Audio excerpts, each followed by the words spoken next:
Assalamu alaikum. Today we are going to start the chapter number 4 of manual therapy, which is stretching for improved mobility. ये stretching हम करवाते हैं एक muscle पे ताकि जो उसकी एक्सटेंसिबिलिटी प्रॉपर्टी है हम उसको इंक्रीज़ कर सकें। एक मसल जो कि नॉन इलास्टिक हो चुका है या उसकी इलास्टिसिटी कम हो चुकी है, तो हम उसकी एक्सटेंसिबिलिटी को ज़्यादा करेंगे और उसकी जो range of motion due to shortened structures restrict हो रही थी उनको इंक्रीज़ करेंगे। Let's have the introduction. इसमें उन्होंने बताया मोबिलिटी के बारे में कि मोबिलिटी क्या है, जो हम पीछे रेंज ऑफ मोशन चैप्टर में पढ़ रहे हैं कि एक बॉडी की एबिलिटी है, ठीक है, कि उसके जो स्ट्रक्चर्स हैं वो कितनी रेंज ऑफ मोशन अलाउ करते हैं फॉर फंक्शनल एक्टिविटीज़, ठीक है।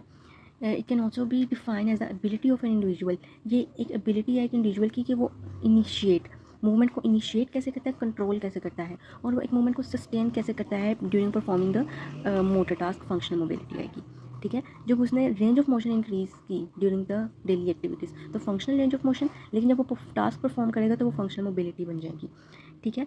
और ये जो दोनों चीज़ें रेंज ऑफ मोशन और मोबिलिटी ये दोनों किस पे डिपेंड करेंगी, जॉइंट की और सॉफ्ट टिश्यू की स्ट्रेंथ मतलब इंटेग्रिटी पे, ठीक है, और इंटेग्रिटी एंड फ्लेक्सिबिलिटी बोथ पे।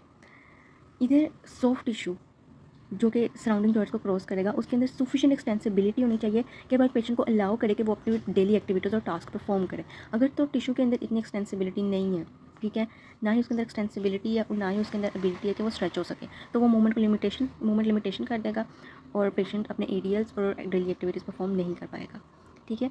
उसके बाद range of motion is needed to perform activities does not necessary mean full.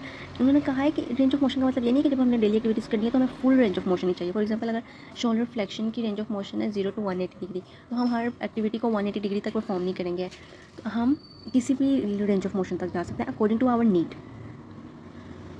Sufficient soft tissue mobility and joint range of motion must also be support to requisite level of muscle function including muscle strength, endurance and neuromuscular control। इसके बाद उन्होंने कहा है कि हमें sufficient soft tissue mobility और range of motion चाहिए होती है, ठीक है, in the context of muscle functioning, जिसमें हमें मसल की स्ट्रेंथ, एंड्योरेंस, न्यूरोमस्कुलर कंट्रोल हर चीज़ डेवलप करवानी पड़ती है। और जब भी हमने पेशेंट को फ्लेक्सिबिलिटी स्ट्रेचिंग एक्सरसाइज करानी है वो अनरिस्ट्रिक्टेड और पेन फ्री रेंज में करवानी है ताकि पेशेंट को पेन ना हो। Not only does adequate muscle function enable functional mobility, to also have manage imposed physical load and may have prevent muscular injury। इससे हमारे पास क्या होगा कि जब हम एक मसल की स्ट्रेचिंग एक्सरसाइज करवाएंगे तो फिजिकल लोड एक मसल पे कम पड़ेगा और उसको मस्कुलर स्केलेटल इंजरीज भी कम होंगी। इसलिए जब भी हम थेराप्यूटिक एक्सरसाइज प्रोग्राम बनाते हैं उसके अंदर हम स्ट्रेचिंग एक्सरसाइज ज़रूर डालते हैं, एक तो इसलिए कि पेशेंट की रेंज ऑफ मोशन को इंप्रूव कर सकें और दूसरा उसको एमएस के इंजरी से भी प्रिवेंट कर सकें। अब एक कंडीशन होती है हमारे पास हाइपोमोबिलिटी। हाइपोमोबिलिटी में हमारे पास क्या होता है, मोशन रिस्ट्रिक्शन हो जाती है, decrease motion due to adaptive shortening. Adaptive shortening हमारे पास क्या होती है, कोई कॉन्ट्रैक्चर बन गया मसल में और मसल टाइटनेस में चला गया तो ये मसल की अडेप्टिव शॉर्टनिंग है, या फिर मसल की एक्सटेंसिबिलिटी कम हो गई है। अब डिफरेंट फैक्टर्स हैं जिन पे जो फैक्टर जिसकी वजह से हाइपोमोबिलिटी हो सकती है। फॉर एग्जांपल अगर हम एक लिम्ब को बहुत अर्से तक इमोबिलाइज रखें, फ्रैक्चर हुआ था और हमने उस लिम्ब को इमोबिलाइज कर दिया तो वहाँ पे भी हाइपोमोबिलिटी आ जाएगी, रेंज ऑफ मोशन कम हो जाएगी। सेडेंटरी लाइफस्टाइल में, पोस्चर मोल अलाइनमेंट्स में, ठीक है, impaired muscle performance, muscle weakness है ड्यू टू न्यूरोमस्कुलर या मस्कुलोस्केलेटल डिसऑर्डर्स, कोई ट्रॉमा या इन्फ्लेमेशन पेन, उसकी वजह से भी मूवमेंट रिस्ट्रिक्शन आ जाएगी। और कंजेनिटल और एक्वायर्ड डिफॉर्मिटीज़, बाय बर्थ कोई डिफॉर्मिटी है जो कि पेशेंट की मोशन को लिमिटेड कर रही है, ठीक है। Any factor that limit mobility by decreasing extensibility of soft tissue may also lead to impaired muscle performance। Soft tissue की एक्सटेंसिबिलिटी कम हुई है, रेंज ऑफ मोशन डिक्रीज हुई है, जिसकी वजह से पेशेंट को मस्कुलर परफॉर्मेंस में भी इंपेयरमेंट आएगी। यहाँ से देखें अगर हाइपोमोबिलिटी हुई पेशेंट में, फंक्शनल लिमिटेशन आई और पेशेंट डिसेबिलिटी की तरफ चला गया, ठीक है, वो अपनी पार्टिसिपेशन रिस्ट्रिक्शन भी आ गई और एक्टिविटी लिमिटेशन भी आ गई उसकी लाइफ में।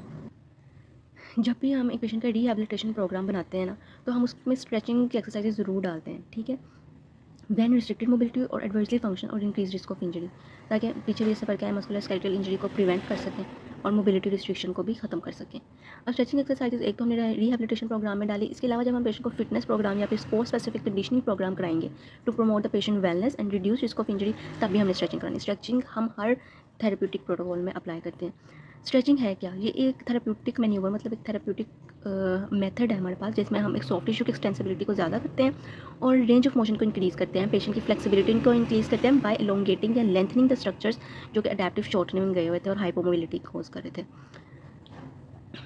उसके बाद पेशेंट की जब हम एक हिस्ट्री लेंगे, एग्जामिनेशन थोड़ा एग्जामिनेशन करेंगे और पेशेंट का डायग्नोस बनाएंगे, उसके बाद हम एक डिटर्मिन करेंगे कि मूवमेंट रिस्ट्रिक्शन किस डायरेक्शन में है या फिर किस स्ट्रक्चर की वजह से मूवमेंट रिस्ट्रिक्शन हो रही है, अगर वो जॉइंट है या सॉफ्ट टिश्यू है। फिर हमने उसी के अकॉर्डिंग ट्रीटमेंट अप्लाई करना है। जॉइंट रिस्ट्रिक्शन कर रही है तो जॉइंट को ट्रीट करेंगे, मसल ट्रीट कर रहा है तो मसल को ट्रीट, मसल लिमिटेशन को कर रहा है तो मसल को ट्रीट करेंगे।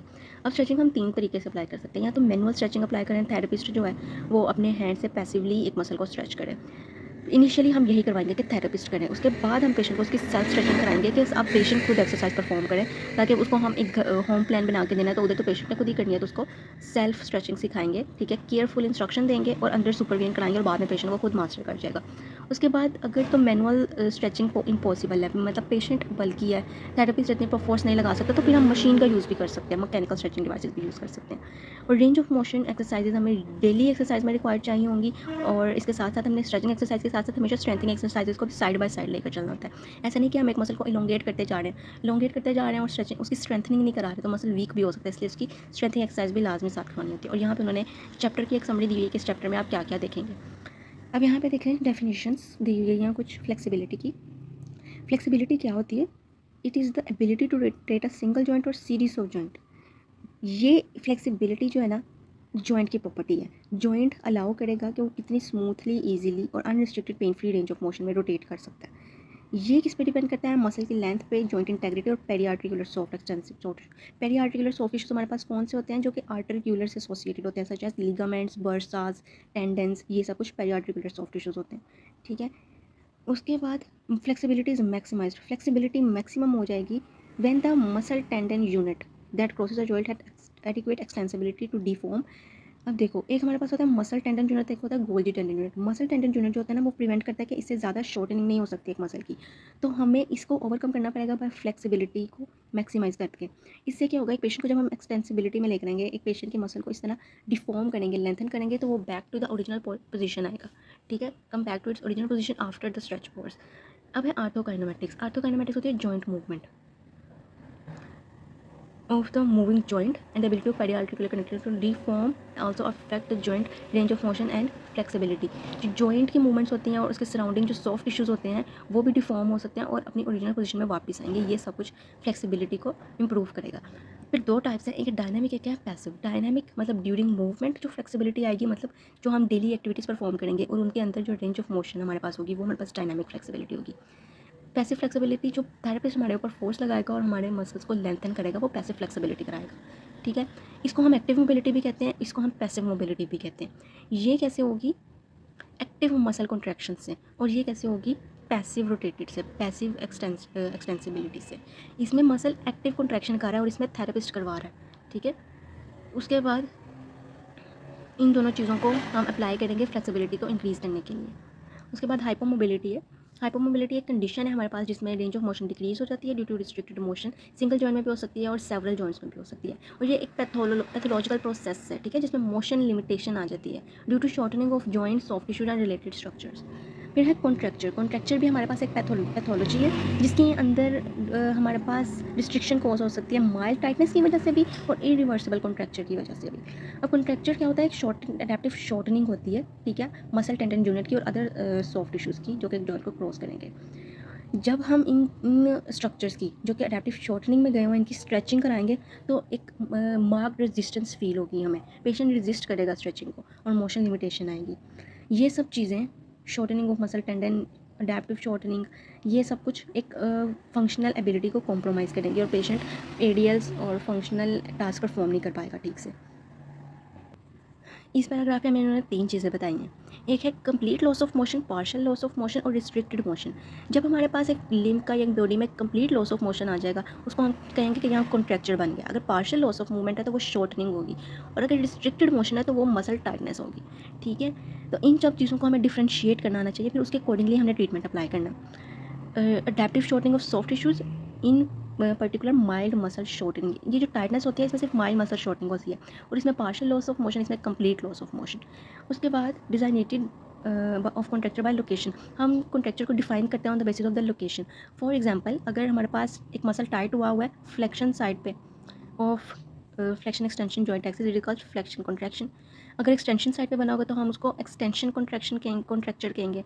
अब देखेंगे कि किस जॉइंट पे बना हुआ है। अगर तो शोल्डर पे बना है तो शोल्डर फ्लेक्शन कॉन्ट्रैक्चर, एल्बो पे बना हुआ है, ठीक है, और एल्बो फुली एक्सटेंड नहीं कर पा रहा पेशेंट, तो एल्बो फ्लेक्शन कॉन्ट्रैक्चर। इसी तरह अगर हिप एडक्टर्स टाइट हुए होंगे तो हम उनको क्या कहेंगे, हिप एडक्टर कॉन्ट्रैक्चर्स। अब हमारे पास यहाँ पे दो टर्म्स गिवन है, कॉन्ट्रैक्चर और कॉन्ट्रैक्शन।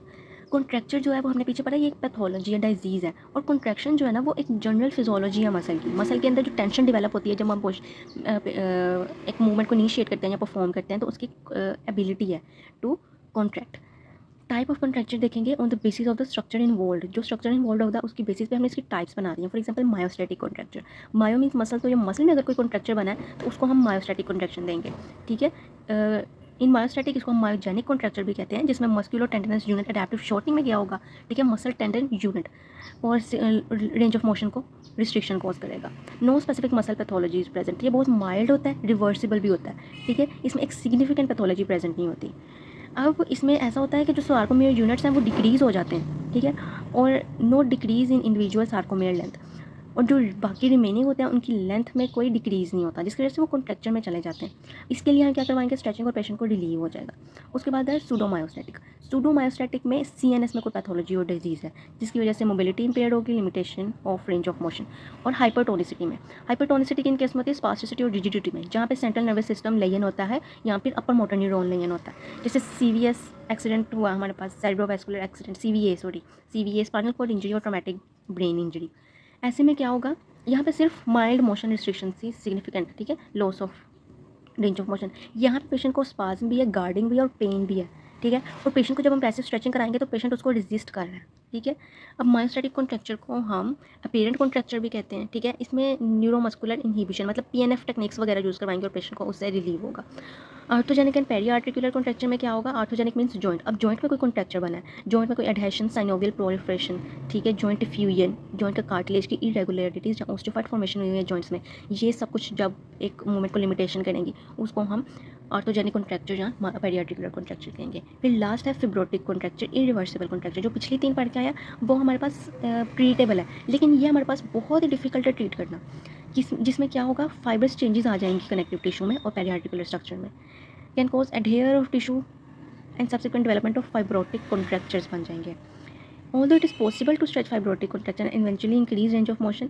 इसमें उन्होंने क्या कहा है कि अगर फाइब्रोटिक कॉन्ट्रैक्चर बन गए हैं तो इसमें बहुत मुश्किल है कि हम पेशेंट को ऑप्टिमम टिश्यू लेंथ पे लेकर आ सकें जो उसकी नॉर्मल है। ऑल्दो हम उसके कॉन्ट्रैक्चर्स तो ख़त्म कर देंगे, उसकी रेंज ऑफ मोशन भी इंक्रीज़ कर देंगे, लेकिन हम उसको बिल्कुल ही ऑप्टिमम टिश्यू लेंथ पे लाना बहुत ही डिफ़िकल्ट होगा। अगर तो हमारे पास permanent loss of tissue extensibility हो गया, फिर हम उसको नॉन सर्जिकल इंटरवेंशन से नहीं ठीक कर सकते, फिर हमें उसके लिए कुछ सर्जरी ही करवानी पड़ेगी, ठीक है। और फिर हम जो है जो नॉन एक्सटेंसिव फाइब्रोटिक टिश्यू थे उनको नॉन एक्सटेंसिव फाइब्रोटिक एडहेशन के साथ रिप्लेस करेंगे